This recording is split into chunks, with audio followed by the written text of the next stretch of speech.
So I wasn't exactly sure how to approach this video, and I've actually recorded it a few times before, but I figured, you know what, I'm just gonna do it anyways, so here it goes. I've been getting this feeling lately that I have not been satisfied with where I've accomplished so far, and this was merely due to the fact that I was always striving for more. Every milestone I reach, I feel like I actually want to reach over to the next part and the next part, and it felt like a never-ending loop of chasing after something that's not attainable. To me, it felt like I was running a marathon with no end line. It started out with finishing school and then jumping straight into university studying medicine, and then shifting schools to moving to Australia, and then finishing my degree as a postgraduate in masters and opening my own clinic. It just felt like I was chasing over something I wasn't exactly sure what it was, and I kept thinking that there is something greater for me on that aspect, that I need to work harder and just keep studying and keep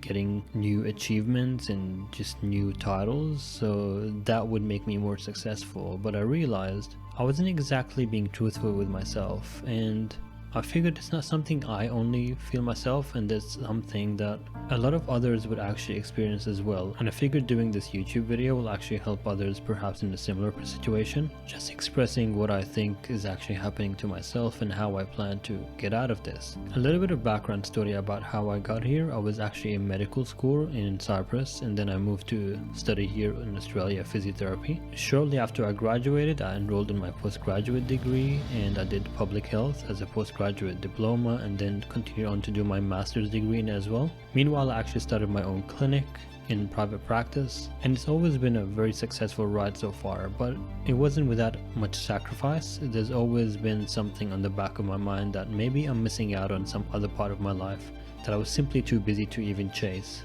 I was simply not satisfied with what I've learned, and I always felt like I was missing something or cutting myself slack, that I needed to work harder to even achieve more of what I'm already achieving, really.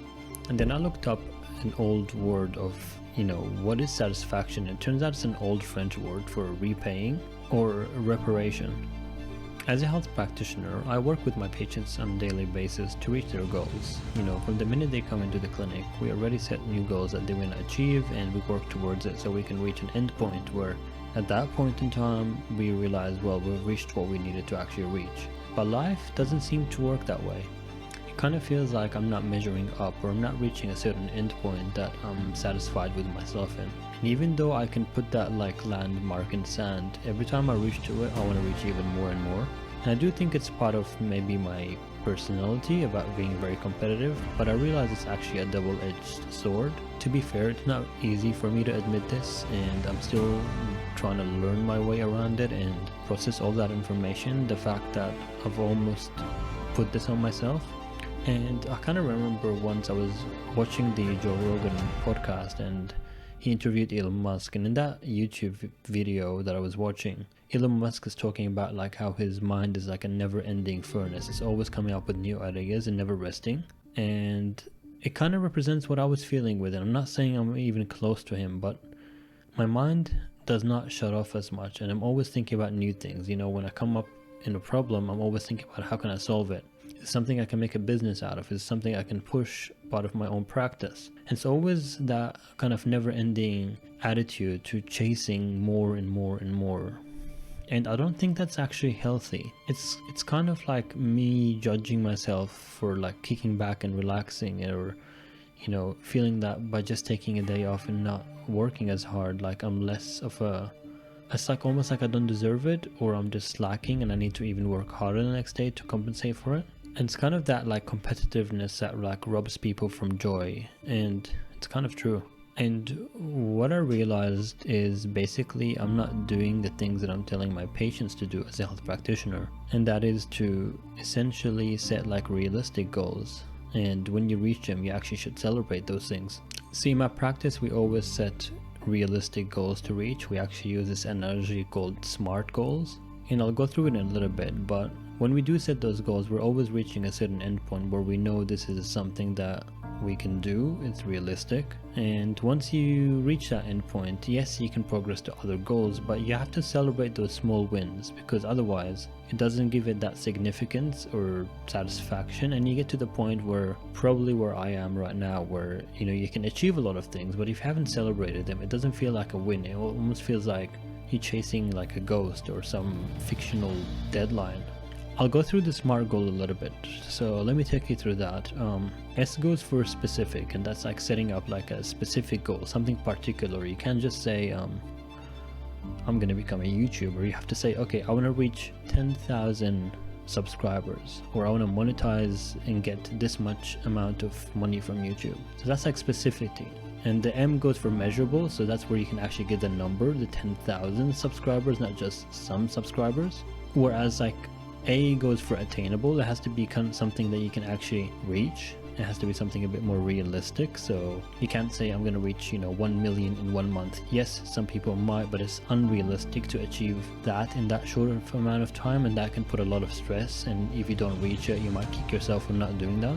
R is for relevant. It has to be relevant to what you're trying to achieve. Like, I can't say I'm going to improve my audio quality alone if I want to be a YouTuber. Yes, that's important, but I need to do a lot more than just that. So that's where the R and the relevant comes in. T is for time-based, and that's me setting up an actual timeline. So 10 months or 12 months, and that's when I want to reach it, which gives you a little bit more feedback on like, okay, am I reaching that goal, or do I need to change things around so it becomes a bit more approachable or achievable. And just like that, I started setting out SMART goals for myself, and I will be going through those at some time in another video. But the more I set those SMART goals, the more I've started to accomplish more, and lately I've been almost tackling those things that I've put aside for so long, and it's been actually very rewarding for me. Like, I'm actually doing the things that I need to do, which is crazy because I was in a position where I had time but I wasn't achieving as much as I should have, and now I'm taking a step back and saying, okay, what would I tell a patient? And I should probably follow that myself as well. And that's been very helpful for me, because that way, doing this YouTube was something I've always wanted to do, and I haven't done it for, I don't know, years. And I'm always saying, maybe it's because I don't have this camera, maybe it's because my audio sucks, or maybe my YouTube skills are not that great, my video skills, what if people think it's just boring and I've put up videos and people don't like it? But none of it matters. I think those achievable goals, those SMART goals have to happen, and here's me following one of them, actually recording a YouTube video that I did not want to record, looking at the camera like I did not want to do. But it's kind of that thing that makes it hard, also makes it rewarding, because I don't want to do it, but I know by doing it is how I get better at it, and by getting better at it I can reach that goal. And my goal is to hopefully put out more YouTube videos that I actually want to do, and I want to feel like I want to do them. But part of it was also doing some videos that I feel the resistance of not doing, and here I am kind of tackling that resistance and feeling a bit awkward in front of the camera for the longest time. But I don't know, maybe it will help you do something similar. Maybe you had this small goal that you wanted to achieve and you didn't know how to achieve it. I want you to put out those SMART goals. Remember the acronym, and hopefully, which I'm going to show you how I'm doing in next videos, you can follow those goals, and hopefully it will get you out of the rut that you might be in, and feeling that you're never really satisfied.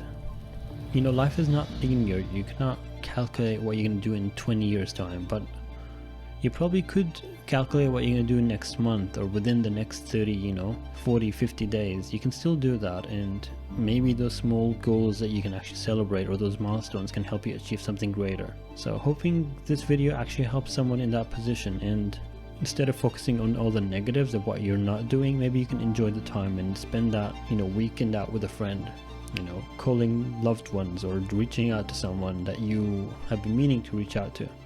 You never know, things can change, and hopefully this video gives you that hope as well. And yeah, I'll see you guys in the next one. If you like this video, do subscribe or thumbs up or whatever you guys do. So see you in the next one.